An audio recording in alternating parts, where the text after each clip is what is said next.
Hello, good morning. എല്ലാവർക്കും നമസ്കാരം. നമ്മൾ പുതിയൊരു പദ്ധതിയിലോട്ട് കടക്കാൻ പോവുകയാണ്. അതിൻ്റെ ആദ്യത്തെ ക്ലാസ്സാണ്, ആദ്യത്തെ ഒരു സെഷനാണ് ഇപ്പോൾ കണ്ടക്ട് ചെയ്യാൻ പോകുന്നത്. ഇതിനു മുന്നേ നമ്മളെപ്പറ്റി ബ്രീഫ്ലി പരിചയപ്പെടുത്തുകയാണെങ്കിൽ, ലോ പേപ്പേഴ്സിന്, ലോ സബ്ജക്റ്റുകൾക്ക് ട്യൂഷൻ പ്രൊവൈഡ് ചെയ്യുന്ന ഒരു സ്ഥാപനമാണ്.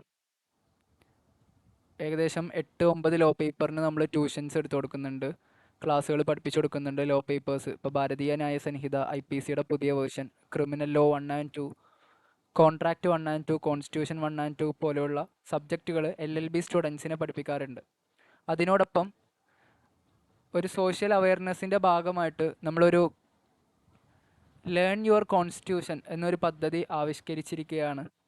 ഈ ഒരു പദ്ധതിയിലൂടെ നമ്മൾ ഉദ്ദേശിക്കുന്നത് പൊതുജനങ്ങൾക്ക് ഇന്ത്യൻ ഭരണഘടനയെപ്പറ്റി ഒരു അവബോധം നൽകുക.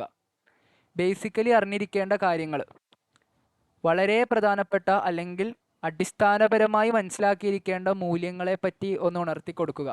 കാരണം നമ്മൾ ഇന്ത്യയിൽ ജീവിക്കുന്ന ആളുകളാണ്.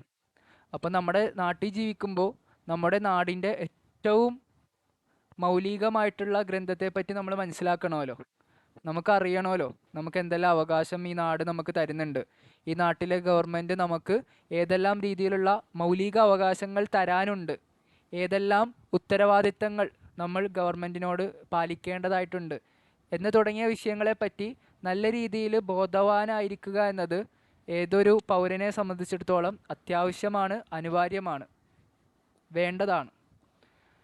അതുകൊണ്ട് തന്നെ നമ്മളിൽ പലരും ഇപ്പോൾ ഈ ഒരു സെഷൻ കേൾക്കുന്ന, ഈ ഒരു ക്ലാസ് കേൾക്കുന്ന പലരും പല ജോലികൾ ചെയ്യുന്ന ആളുകളാകാം, ഡോക്ടർമാരാകാം, എൻജിനീയർമാരാകാം, ജോലി ചെയ്യുന്ന ആളുകളാകാം, ജോലി ചെയ്യാത്ത ആളുകളാകാം, കുട്ടികളാകാം, വീട്ടമ്മമാരാകാം, പ്രായമായ ആളുകളാകാം, സീനിയർ സിറ്റിസൺസ് ആകാം, അല്ലെങ്കിൽ വക്കീലന്മാരാകാം, ജഡ്ജിമാരാകാം. എല്ലാ ആളുകളും ബേസിക്കലി ആളുകൾക്ക് കേൾക്കാൻ പറ്റുന്ന രീതിയിലാണ് നമ്മൾ ഈ സെഷൻ അറേഞ്ച് ചെയ്തേക്കുന്നത്.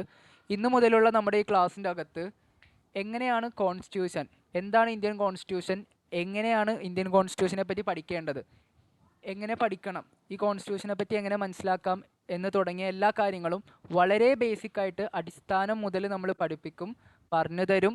നിങ്ങൾക്ക് മനസ്സിലാകാത്ത ഭാഗങ്ങൾ നിങ്ങൾക്ക് കമൻറ്റ് ബോക്സിലൂടെ അറിയിക്കാം, അല്ലെങ്കിൽ എൻ്റെ കോൺടാക്റ്റ് നമ്പർ ഞാൻ ബയോ കൊടുക്കുന്നുണ്ട്, നിങ്ങൾക്ക് എന്നെ കോൺടാക്റ്റ് ചെയ്യാം. നമ്മൾ ഇന്ന് തുടങ്ങുന്ന ക്ലാസ്സുകളിലൂടെ ഏകദേശം നമ്പർ ഓഫ് ക്ലാസ്സസ് കഴിയുന്നതിലോടുകൂടി നമ്മൾ ഇന്ത്യൻ കോൺസ്റ്റിറ്റ്യൂഷനെ പറ്റി നല്ല രീതിക്കുള്ള അവബോധം നിങ്ങളിലോട്ട് തരും. ഇതാണ് നമ്മൾ ബേസിക്കായിട്ട് ആഗ്രഹിക്കുന്നത്. അപ്പോൾ ഒരുപാട് ഇൻട്രൊഡക്ഷൻ ഇല്ലാതെ ടോപ്പിക്കിലോട്ട് കടക്കുകയാണ്. എന്താണ് ഇന്ത്യൻ കോൺസ്റ്റിറ്റ്യൂഷൻ? ഇന്ത്യയിലൊരു ഭരണഘടനയുണ്ട്, അതിനെയാണ് ഇന്ത്യൻ കോൺസ്റ്റിറ്റ്യൂഷൻ എന്ന് പറയുന്നത്. ഇന്ത്യൻ ഭരണഘടന എന്നതിൻ്റെ ഒരു ഇംഗ്ലീഷ് ടേമാണ് ഇന്ത്യൻ കോൺസ്റ്റിറ്റ്യൂഷൻ എന്നുള്ളത്. ഏറ്റവും ഉദാഹരണമായ രീതിയിൽ പറയണമെങ്കിൽ എല്ലാ വിശ്വാസികൾക്കും അവരുടേതായ വിശ്വാസത്തിൻ്റേതായ ഗ്രന്ഥങ്ങളുണ്ടാകും. മുസ്ലിമീങ്ങളെ സംബന്ധിച്ചിടത്തോളം അവർക്ക് ഖുർആൻ ഉണ്ടാകും. ഖുർആൻ്റെ അകത്താണ് അവരുടെ കല്യാണം എങ്ങനെയായിരിക്കണം, അവരുടെ വിവാഹമോചനമാണെങ്കിൽ അതെങ്ങനെയായിരിക്കണം, ബേസിക്കലി ഒരു മുസ്ലിം പാലിക്കേണ്ട കാര്യങ്ങൾ എന്തൊക്കെയാണ്, എങ്ങനെ ജീവിക്കണം എന്ന് തുടങ്ങിയ ബേസിക് എസെൻഷ്യൽസിനെ പറ്റി മുഴുവൻ മെൻഷൻ ചെയ്യുന്നത് as a Muslim religion provide ചെയ്യുന്നത് ഖുർആനിലാണ്. ഇതേപോലെ ഒരു ക്രിസ്ത്യൻ റിലീജിയനിലുള്ള ഒരാളെ സംബന്ധിച്ചിടത്തോളം അവരുടെ ഈ കാര്യങ്ങളൊക്കെ പ്രൊവൈഡ് ചെയ്യുന്നത് എവിടെയായിരിക്കും? ബൈബിളിലായിരിക്കും. ഇതേപോലെ ഓരോ റിലീജിയൻ്റേതായ ആളുകൾക്കും അവരുടെ റിലീജിയൻ്റേതായ ഒരു ബേസിക് മൂല്യം നൽകുന്ന അല്ലെങ്കിൽ കാര്യങ്ങൾ മെൻഷൻ ചെയ്യുന്ന ഒരു ഗ്രന്ഥമുണ്ട്. ഹിന്ദുസിൻ്റേതായ ഗ്രന്ഥമുണ്ട്, ജൈനും ബുദ്ധിനും അവരുടേതായ ഗ്രന്ഥമുണ്ട്. ഇതേപോലെ നമ്മുടെ രാജ്യം, ഇന്ത്യ എന്ന രാജ്യം ഒരു സെക്കുലർ കൺട്രിയാണ്, ഒരു മതേതര രാജ്യമാണ്. ഒരു മുസ്ലിമിൻ്റെയോ ഒരു ഹിന്ദുവിൻ്റെയോ ഒരു ക്രിസ്ത്യൻ്റെയോ ഒരു ജൈനിൻ്റെയോ ഒരു ബുദ്ധിൻ്റെയോ രാജ്യമല്ല. ഇന്ത്യ എന്നുള്ളത് സർവ്വമതങ്ങളെയും, അത് ഏത് മതമാകട്ടെ, ഏതൊരു മതത്തെയും വിശ്വസിക്കുന്ന ഒരാളുടെയും രാജ്യമാണ് ഇന്ത്യ. അല്ലാതെ ഇന്ന മതക്കാർക്കെന്നില്ല. അതുകൊണ്ട് ഇവിടെ സെക്കുലാരിസമാണ്, വിച്ച് മീൻസ് അതിനർത്ഥമാകുന്നത് മതേതരമാണ്. അതായത് മതത്തിന് പ്രത്യേകിച്ച് സ്ഥാനമില്ല ഇന്ത്യയിൽ, ഇന്ന മതക്കാർക്ക് മാത്രം എന്നൊരു പരിഗണനയില്ല. അപ്പോൾ ഇന്ത്യയിൽ നമ്മൾ ജീവിക്കുമ്പോൾ ഇന്ത്യക്കൊരു ഗ്രന്ഥമുണ്ട്. ഇന്ത്യയിൽ ജീവിക്കുമ്പോൾ ഇന്ത്യൻ പൗരന്മാർക്ക് ഇന്ത്യ കൊടുക്കുന്ന അവകാശങ്ങൾ ഏതൊക്കെയാണ്, ഇന്ത്യയിൽ ഭരണകൂടം എന്ന് പറയുമ്പോൾ ആരൊക്കെയാണ്, ഇന്ത്യയിൽ ഭരണം നടത്തുന്ന ആളുകളുടെ പവറുകൾ എന്തൊക്കെയാണ്, അവരുടെ ഫങ്ഷൻസ് എങ്ങനെയൊക്കെയാണ്, ഏത് രീതിയിലുള്ള ആളുകളൊക്കെയാണ് ഇന്ത്യയിൽ ഭരണം നടത്തുന്നത്, അവരുടെ ടെനോവർ, ഒരു ഭരണത്തിൽ കയറി എത്ര നാൾ വരെ തുടരും, എങ്ങനെയാണ് അവരെ പുറത്താക്കാൻ സാധിക്കുന്നത് എന്ന് തുടങ്ങിയ ഒട്ടുമിക്ക കാര്യങ്ങളും വളരെ അടിസ്ഥാനപരമായിട്ടുള്ള ഇന്ത്യയുടെ ഭരണകൂടത്തെ പറ്റിയും ഇന്ത്യയിലുള്ള ആളുകൾക്ക് ഇന്ത്യ നൽകേണ്ട മൗലിക അവകാശങ്ങളെ പറ്റിയും ജനങ്ങൾ തിരിച്ച് രാജ്യത്തോട് പാലിക്കേണ്ട കടമകളെ പറ്റിയുമെല്ലാം ചുരുക്കി പ്രസ്താവിക്കുന്ന ഒരു ഗ്രന്ഥമാണ് ഇന്ത്യൻ കോൺസ്റ്റിറ്റ്യൂഷൻ. ഇന്ത്യൻ കോൺസ്റ്റിറ്റ്യൂഷന് ഓരോ കാര്യങ്ങളും ഒരുപാട് റൈറ്റുകളും ഒരുപാട് കാര്യങ്ങൾ ഇന്ത്യൻ കോൺസ്റ്റിറ്റ്യൂഷൻ മുന്നോട്ട് വെക്കുന്നുണ്ട്. ഓരോ കാര്യങ്ങളും ഓരോ ആർട്ടിക്കിളിലായിട്ടാണ് പറയുന്നത്. ആർട്ടിക്കിൾ 1 മുതൽ ഒറിജിനലി ഇന്ത്യൻ കോൺസ്റ്റിറ്റ്യൂഷൻ ഉണ്ടാക്കിയ സമയത്ത് 395 ആർട്ടിക്കിളായിരുന്നു ഉണ്ടായിരുന്നത്. പിന്നീട് കാലക്രമേണ ആവശ്യത്തിനനുസരിച്ച് ഇന്ത്യൻ കോൺസ്റ്റിറ്റ്യൂഷനിൽ വ്യത്യാസങ്ങൾ വരുത്തിയിട്ടുണ്ട്. വ്യത്യാസം വരുത്താനുള്ള അധികാരം നമ്മുടെ ഇന്ത്യ ഭരിക്കുന്ന പാർലമെൻറ്റിനുണ്ട്. നമ്മുടെ പാർലമെൻറ്റ് ആരാ? രാജ്യസഭയും ലോക്സഭയും കൂടിച്ചേർന്നിട്ടുള്ള സെൻട്രലിലുള്ള ബോഡി, അവരാണ് പാർലമെൻറ്റ്. പ്രസിഡൻറ്റും രാജ്യസഭ ലോക്സഭ അടങ്ങുന്ന ഒരു കോമ്പോസിഷനാണ് നമ്മുടെ പാർലമെൻറ്റ്. ഈ പാർലമെൻറ്റിന് ഏതൊരു സമയത്തും ഇന്ത്യൻ കോൺസ്റ്റിറ്റ്യൂഷനെ, ഇന്ത്യൻ ഭരണഘടനയെ വ്യത്യാസം വരുത്താനുള്ള അധികാരമുണ്ട്, അവകാശമുണ്ട്. അങ്ങനെ ഒരുപാട് വ്യത്യാസങ്ങൾ വരുത്തിയിട്ട് 395 എന്നതിൽ നിന്നും 440 അപ്പുറത്തേക്ക് ആർട്ടിക്കിൾസ് ഇന്ത്യൻ കോൺസ്റ്റിറ്റ്യൂഷൻ്റെ അകത്ത് വന്നിട്ടുണ്ട്. ഓരോ ആർട്ടിക്കിളിലും ഓരോ കാര്യങ്ങളെ പറ്റിയാണ് പറയുന്നത്.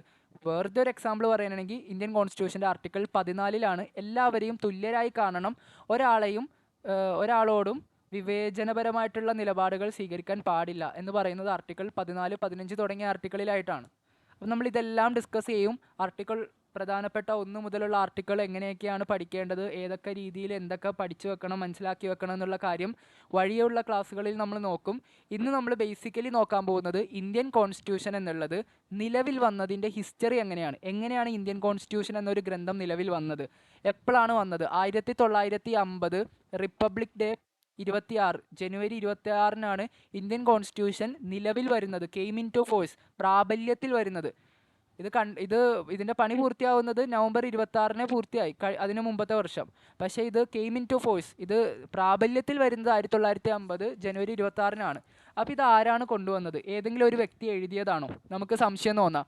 ഇപ്പോൾ ഡോക്ടർ BR അംബേദ്കറിനെ പറ്റി ആൾക്കാർ പറയാറുണ്ട് അദ്ദേഹമാണ് കോൺസ്റ്റിറ്റ്യൂഷൻ്റെ പിതാവെന്ന്. അപ്പോൾ നമുക്കൊരു സംശയം തോന്നാം, കോൺസ്റ്റിറ്റ്യൂഷൻ ഇദ്ദേഹം കൈകൊണ്ട് എഴുതിയതാണോ? അങ്ങനെയല്ല. ഇന്ത്യൻ കോൺസ്റ്റിറ്റ്യൂഷൻ എന്നുള്ളത് പല രാജ്യങ്ങളുടെ കോൺസ്റ്റിറ്റ്യൂഷനിൽ നിന്ന് ഓരോ ഫീച്ചറുകൾ കടമെടുത്ത് ഉണ്ടാക്കിയിട്ടുള്ള ഒരു കോൺസ്റ്റിറ്റ്യൂഷനാണ് ഇന്ത്യൻ കോൺസ്റ്റിറ്റ്യൂഷൻ. ഉദാഹരണത്തിന് ഇന്ത്യൻ കോൺസ്റ്റിറ്റ്യൂഷൻ ഉണ്ടാക്കുന്ന സമയത്ത് ബ്രിട്ടനിൽ നിന്ന് ഒരു ഫീച്ചർ, ബ്രിട്ടൻ കോൺസ്റ്റിറ്റ്യൂഷൻ്റെ അകത്തുള്ള ഒരു ഫീച്ചർ കണ്ട് ഇഷ്ടപ്പെട്ടു, അതെടുത്തു. US-ൻ്റെ ഒരു ഫീച്ചർ കണ്ട് ഇഷ്ടപ്പെട്ടെടുത്തു. അപ്പോൾ ഇന്ത്യൻ കോൺസ്റ്റിറ്റ്യൂഷൻ പല രാജ്യങ്ങളുടെയും പല ഫീച്ചേഴ്സ് കൂട്ടിച്ചേർത്ത് രൂപവൽക്കരിക്കപ്പെട്ടിട്ടുള്ള ഒരു ഗ്രന്ഥമാണ് ഇന്ത്യൻ കോൺസ്റ്റിറ്റ്യൂഷൻ. ഇത് ഉണ്ടാക്കിയത് ആരാണ്? Doctor BR Ambedkar is known as father of the constitution. But doctor Ambedkar എന്ന സിംഗിൾ പേഴ്സൺ മാത്രമല്ല ഇതിൻ്റെ പിന്നിൽ പ്രവർത്തിച്ചിട്ടുള്ളത്. അതാണ് നമ്മൾ ആദ്യം നോക്കുന്നത്. The Indian constitution is prepared by a constituent assembly. Indian constitution ഉണ്ടാക്കിയേക്കുന്നത് ഒരു കോൺസ്റ്റിറ്റ്യൂവൻ്റ് അസംബ്ലിയാണ്. 399 ആളുകൾ, 398 ആളുകൾ അടങ്ങുന്ന ഒരു കൂട്ടം ജനപ്രതിനിധികളാലാണ് ഇന്ത്യൻ കോൺസ്റ്റിറ്റ്യൂഷൻ നിലവിൽ വന്നേക്കുന്നത്, രൂപീകരിക്കപ്പെട്ടേക്കുന്നത്. നമ്മളിപ്പോൾ എല്ലാ കാര്യത്തിനും കമ്മിറ്റികൾ രൂപീകരിക്കുമല്ലോ. ഇപ്പോൾ പുതുതായിട്ടൊരു അമ്പലപരിപാടി, ഒരു അമ്പലത്തിൽ ഉത്സവം നടത്തണം. അപ്പോൾ എന്തായിരിക്കും നമ്മൾ ചെയ്യുന്നത്? ആദ്യം ഒരു കമ്മിറ്റിയെ രൂപീകരിക്കും. ഇവർ 10 പേരാണ് ഇതിൻ്റെ കമ്മിറ്റി.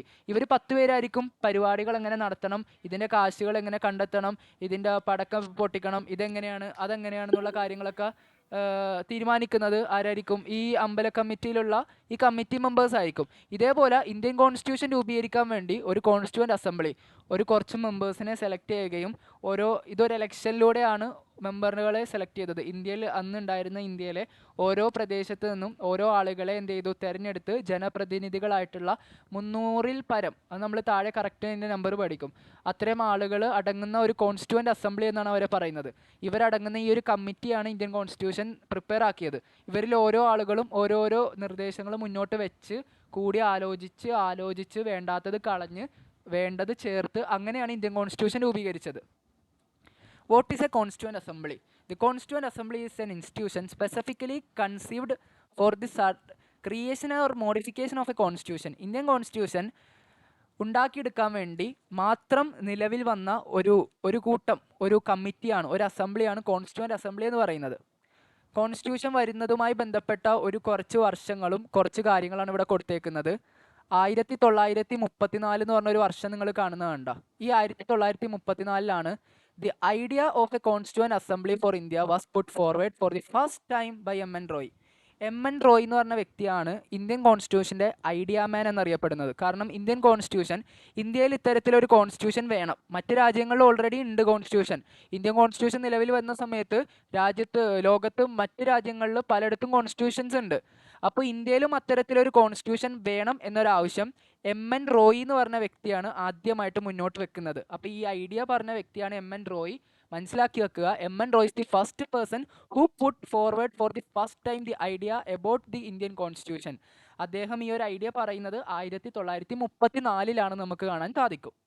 തീർന്നില്ല, 1935 ആയപ്പോഴേക്കും ഇന്ത്യൻ നാഷണൽ കോൺഗ്രസ്, അന്നുണ്ടായിരുന്ന ഒരു ഏറ്റവും മേജറായിട്ടുള്ളൊരു പാർട്ടിയാണ്, അവരെന്ത് ചെയ്തു, ബ്രിട്ടീഷുകാരോട് ഞങ്ങൾക്കൊരു കോൺസ്റ്റിറ്റ്യൂവൻ്റ് അസംബ്ലി ഉണ്ടാക്കാനുള്ള പെർമിഷൻ തരണം എന്നൊരു ഡിമാൻഡ് അവർ മുന്നോട്ട് വെച്ചു. Indian National Congress first demanded a constituent assembly to frame the constitution of India.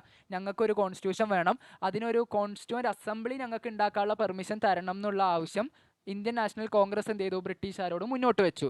1934 idea പറഞ്ഞു, 35 ഇന്ത്യൻ നാഷണൽ കോൺഗ്രസ് ഇത്തരത്തിലൊരു ആവശ്യം മുന്നോട്ട് വെച്ചു. 1938 ആയപ്പോഴേക്കും Jawaharlal Nehru declared the constitution of free India must be framed without outside interference by a constituent assembly elected based on adult franchise. അതെ, 1938 ആയപ്പോൾ ജവഹർലാൽ നെഹ്റു ഒരു പ്രഖ്യാപനം നടത്തി, ഇന്ത്യൻ ഇന്ത്യയിലൊരു കോൺസ്റ്റിറ്റ്യൂഷൻ വേണം, കോൺസ്റ്റിറ്റ്യൂഷൻ ഉണ്ടാക്കേണ്ടത് ഇന്ത്യയിലുള്ള ആളുകളായിരിക്കണം, 18 വയസ്സ് ആയ ആളുകളെ കൊണ്ട് വോട്ട് ഇടിപ്പിച്ചിട്ട് കുറച്ച് ജനപ്രതിനിധികളെ കണ്ടെത്തണം, എന്നിട്ട് അവരാൽ ആയിരിക്കണം ഇന്ത്യൻ കോൺസ്റ്റിറ്റ്യൂഷൻ ഉണ്ടാക്കേണ്ടത്, അല്ലാതെ വിത്തൗട്ട് ഇൻ്റർഫിയറൻസ്, ഔട്ട്സൈഡ് ഇൻ്റർഫിയറൻസ്. ഇപ്പോൾ ബ്രിട്ടീഷുകാർ ഇന്ത്യയിലുണ്ട്, അപ്പോൾ അവർ ഇതിൽ ഇൻ്റർഫിയർ ചെയ്യാൻ പാടില്ല. കാരണം ഞങ്ങൾ ഞങ്ങളുടെ രാജ്യത്തിൻ്റെ കോൺസ്റ്റിറ്റ്യൂഷൻ ഉണ്ടാക്കുവാണ്, അപ്പോൾ പുറത്തുള്ള ആളുകൾ പാടില്ല.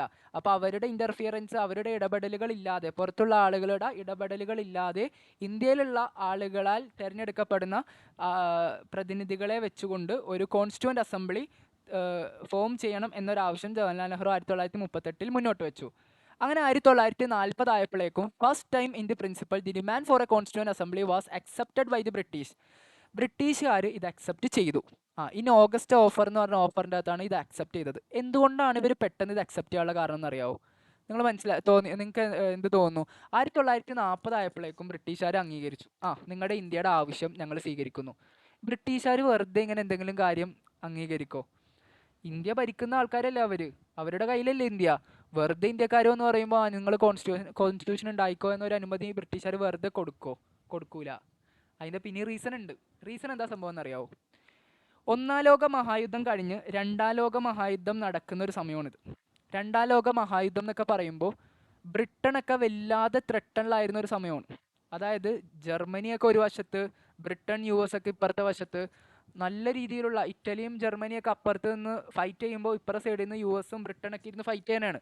അപ്പോൾ ബ്രിട്ടൻ എന്ന് പറയുമ്പോൾ നമ്മുടെ ബ്രിട്ടീഷുകാർ, UK, അപ്പോൾ ഇവരൊറ്റക്ക് നിന്ന് കഴിഞ്ഞാൽ ഇവർക്ക് ജയിക്കാൻ പറ്റുമെങ്കിൽ പോലും ഇവരുടെ ഹെൽപ്പ്, ഇവരുടെ കൊളോണിയൽ രാജ്യങ്ങളുണ്ട്, ഇവർ കോളനിവൽക്കരിച്ചിട്ടുള്ള രാജ്യങ്ങൾ, ഇന്ത്യ പോലെ ഒരുപാട് രാജ്യങ്ങളിൽ ഇവർ പോയി കോളനികൾ ഉണ്ടാക്കിയിട്ടുണ്ടായിരുന്നു. അപ്പോൾ കൊളോണിയൽ ആയിട്ടുള്ള കൺട്രീസിൻ്റെ സഹായം ലഭിക്കാതെ ഇവർക്ക് ജയിക്കാൻ പറ്റും എന്നുള്ള ഒരു അവസ്ഥ ഇവർക്ക് നഷ്ടപ്പെട്ടു. ഇവർക്ക് തോന്നിത്തുടങ്ങി നമ്മുടെ കൊളോണിയൽ രാജ്യങ്ങളുടെ സഹായം നമുക്ക് വേണമെന്ന്. അങ്ങനെ ഇവർ ഇന്ത്യയോട് സഹായം ആവശ്യപ്പെട്ടു. നിങ്ങൾ ഞങ്ങളുടെ കോളനി രാജ്യമാണ്, നിങ്ങൾ ഞങ്ങളെ ഈ രണ്ടാം ലോക മഹായുദ്ധത്തിൽ സഹായിക്കണമെന്ന് ആവശ്യപ്പെട്ടു. അപ്പോൾ ഇന്ത്യ തിരിച്ച് മുന്നോട്ട് പറഞ്ഞത് ഇങ്ങനെയാണ്, ഞങ്ങൾ സഹായിക്കുകയൊക്കെ ചെയ്യാം, പക്ഷേ ഞങ്ങൾക്ക് ഞങ്ങളുടെ കുറച്ച് ആവശ്യങ്ങൾ അംഗീകരിച്ച് തരണം, ഞങ്ങൾക്ക് ഇന്ത്യ സ്വതന്ത്രമാക്കി തരണം, മാത്രമല്ല ഞങ്ങൾക്കൊരു കോൺസ്റ്റിറ്റ്യൂഷൻ ഉണ്ടാക്കാനുള്ള അനുമതി നൽകണം. ഇത്തരത്തിൽ ഇന്ത്യ ആവശ്യങ്ങൾ മുന്നോട്ട് വെച്ചപ്പോൾ അത് സ്വീകരിച്ചിട്ടാണ് ബ്രിട്ടീഷുകാർ എന്ത് ചെയ്തത്, കോൺസ്റ്റിറ്റ്യൂഷൻ അസംബ്ലി ഉണ്ടാക്കാനുള്ള പെർമിഷൻ കൊടുക്കുന്നതും ഒരു ഫ്രീ ഇന്ത്യ എന്ന കോൺസെപ്റ്റിലേക്ക് അവർ കരാറിൽ ഒപ്പിടുന്നതും. പകരമായി അവർക്ക് കിട്ടുന്നത് എന്താണ്? രണ്ടാം ലോക മഹായുദ്ധത്തിൽ ഇന്ത്യ പോലുള്ള കൺട്രീസിൻ്റെ സപ്പോർട്ട് അവർക്ക് കിട്ടും. അപ്പോൾ പകരമായിട്ട് ഇത് തന്നാൽ ഞങ്ങൾ ഇതും തന്നേക്കാമെന്ന് ബ്രിട്ടീഷുകാർ അംഗീകരിച്ചു. ആദ്യമായിട്ട് 1940 ഓഗസ്റ്റ് ഓഫർ എന്ന് പറഞ്ഞ ഒരു ഓഫറിലൂടെ ഈ ഒരു ആവശ്യം ബ്രിട്ടീഷുകാർ അംഗീകരിച്ചത്. 1934 തുടങ്ങിയ സംഭവമാണ്, 40 ആയപ്പോൾ ഇത് അംഗീകരിച്ചു. 42 ആയപ്പോൾ സർ സ്റ്റാഫ്രോഡ് ക്രിപ്സ് എന്ന് പറഞ്ഞ ഒരു വ്യക്തിയെ ബ്രിട്ടനിൽ നിന്ന് അയച്ചു. ബ്രിട്ടൻ പ്രതിനിധിയായിട്ട് ഇന്ത്യൻ കോൺസ്റ്റിറ്റ്യൂഷൻ ഉണ്ടാക്കാനുള്ള ഒരു ഡ്രാഫ്റ്റ് അയച്ചു. ഇന്ത്യൻ കോൺസ്റ്റിറ്റ്യൂഷൻ ഈ രീതിയിലായിരിക്കണം, ഇന്ത്യൻ കോൺസ്റ്റിറ്റ്യൂഷൻ ഈ ഒരു പറയപ്പെട്ട രീതിയിലായിരിക്കണം എന്ന് പറഞ്ഞിട്ട് നിങ്ങൾ ഉണ്ടാക്കിക്കോ എന്ന് ഇന്ത്യക്കാരുടെ അടുത്ത് പറഞ്ഞു. പക്ഷേ ഡ്രാഫ്റ്റ് ഞങ്ങൾ തരും എന്ന് പറഞ്ഞിട്ട് സർ സ്റ്റാഫ്രോഡ് ക്രിപ്സ് എന്ന് പറഞ്ഞ ഒരു വ്യക്തിയെ അയച്ചു. പക്ഷേ ഇന്ത്യക്കാരെന്ത് ചെയ്തില്ല, അത് സമ്മതിച്ചില്ല. ഇത് ഞങ്ങൾക്ക് വേണ്ട, ഈ ഒരു ഡ്രാഫ്റ്റ് ഞങ്ങൾക്ക് ഇഷ്ടപ്പെട്ടില്ല എന്ന് പറഞ്ഞ് അത് റിജക്റ്റ് ചെയ്യുകയുണ്ടായി. ഇന്ത്യയിൽ മുസ്ലിം ലീഗ് പാർട്ടിയാണ് അത് റിജക്ട് ചെയ്തത്. ഇന്ത്യൻ നാഷണൽ കോൺഗ്രസും മുസ്ലിം ലീഗും ഇത് രണ്ടുമായിരുന്നു അന്നത്തെ major parties. Second major party ആയിട്ടുള്ള മുസ്ലിം ലീഗ് പറഞ്ഞു ഞങ്ങൾക്ക് ഈ ഡ്രാഫ്റ്റ് വേണ്ടാന്ന്. സർ സ്റ്റാഫ്രോഡ് ക്രിപ്സിൻ്റെ ആ ഒരു കമ്മീഷൻ കൊണ്ടുവന്ന ഡ്രാഫ്റ്റ് പ്ലാൻ എന്ത് ചെയ്തു? ഇന്ത്യ നിരസിച്ചു, വേണ്ട എന്ന് പറഞ്ഞു, നിരാകരിച്ചു. അങ്ങനെയാണ് 1946 ആയപ്പോഴേക്കും ക്യാബിനറ്റ് മിഷൻ പ്ലാൻ എന്ന് പറഞ്ഞ ഒരു പ്ലാൻ രണ്ടാമത് ബ്രിട്ടീഷുകാർ അയച്ചു. ഈ സ്റ്റാഫ്രോഡ് ക്രിപ്സ് എന്ന് പറഞ്ഞ പ്ലാനിൻ്റെ അകത്ത് ഇവർ ഇന്ന ആവശ്യങ്ങൾ മുന്നോട്ട് വെച്ചിട്ടുണ്ടായി. കോൺസ്റ്റിറ്റ്യൂഷൻ ഉണ്ടാക്കുമ്പോൾ ഇന്ന രീതിയിൽ ഉണ്ടാക്കണം, ഇന്ന രീതി പാടില്ല. അപ്പോൾ ഇന്ത്യക്കാർ പറഞ്ഞു അതൊന്നും പറ്റുമൊന്നുമില്ല, ഞങ്ങൾ പറയുന്ന രീതിയിലായിരിക്കണം എന്ന് പറഞ്ഞിട്ട് ഇതെല്ലാം റിജക്റ്റ് ചെയ്തു. അപ്പോൾ ബ്രിട്ടീഷുകാർ എന്ത് ചെയ്തു? ഇന്ത്യക്കാർ പറഞ്ഞ അതേ ഫോർമാറ്റിൽ ഇന്ത്യക്കാർ പറയുന്ന ആവശ്യങ്ങളൊക്കെ പരിഗണിച്ചുകൊണ്ട് 1946 ക്യാബിനറ്റ് മിഷൻ എന്ന് പറഞ്ഞിട്ടുള്ള ഒരു കമ്മീഷനെ അയക്കുകയും അവർ ഇന്ത്യക്കാർ മുന്നോട്ട് വെച്ച ആ ഒരു രീതിയിൽ തന്നെ ഡ്രാഫ്റ്റ് കൊടുത്തയക്കുകയും ചെയ്തു. അത് കൊടുത്തയച്ചപ്പോഴേക്കും അത് ഇഷ്ടപ്പെട്ടു ഇന്ത്യൻ അസംബ്ലിക്ക്. ഇന്ത്യൻ രാജ്യത്തുള്ള പ്രതിനിധികൾക്ക് ആ ഒരു ഡ്രാഫ്റ്റ് ഇഷ്ടപ്പെട്ടു. അങ്ങനെയാണ് 1946 ക്യാബിനറ്റ് മിഷൻ പ്ലാന് അംഗീകരിച്ചുകൊണ്ട് അവർ കൊണ്ടുവന്ന ഡ്രാഫ്റ്റ് അംഗീകരിച്ചുകൊണ്ട് 1946 ഡിസംബർ 6 1946 അങ്ങനെയാണ് ഇന്ത്യൻ കോൺസ്റ്റിറ്റ്യൂവൻ്റ് അസംബ്ലി എന്ന് പറഞ്ഞ ഒരു അസംബ്ലി രൂപീകരിക്കുന്നത്. 1946 ഡിസംബർ 6 ഇന്ത്യൻ കോൺസ്റ്റിറ്റ്യൂവൻ്റ് അസംബ്ലി രൂപീകരിക്കുമ്പോൾ ഇത്ര മെമ്പേഴ്സ് അതിനുണ്ടായിരുന്നു. അത് നമ്മൾ അടുത്ത ദിവസത്തെ ക്ലാസ്സിൻ്റെ അകത്ത് പഠിക്കും, എത്ര പേരുണ്ടായിരുന്നു, എങ്ങനെയായിരുന്നു എന്ന്. അവിടെ മുതൽ നമ്മൾ ഇന്ത്യൻ കോൺസ്റ്റിറ്റ്യൂഷൻ ഉണ്ടാക്കിയത് എങ്ങനെയാണ്, ചർച്ചകൾ നടന്നത് എങ്ങനെയാണെന്ന് അടുത്ത ക്ലാസ്സിൽ നോക്കും. അതിനുശേഷം കോൺസ്റ്റിറ്റ്യൂഷൻ ഇൻട്രൊഡക്ഷനിലോട്ട് കടക്കും. അതിനുശേഷമുള്ള ക്ലാസ്സിൽ ഫണ്ടമെൻ്റൽ റൈറ്റിനെ പറ്റി, മൗലിക അവകാശങ്ങളെ പറ്റി ഡിസ്കസ് ചെയ്യും. തുടർന്നുള്ള ക്ലാസ്സുകളിലായിട്ട് നമ്മൾ ഇന്ത്യൻ കോൺസ്റ്റിറ്റ്യൂഷനെ പറ്റി മൊത്തത്തിലൊരു അവയർനെസ് നിങ്ങൾക്ക് തരുന്നതാണ്.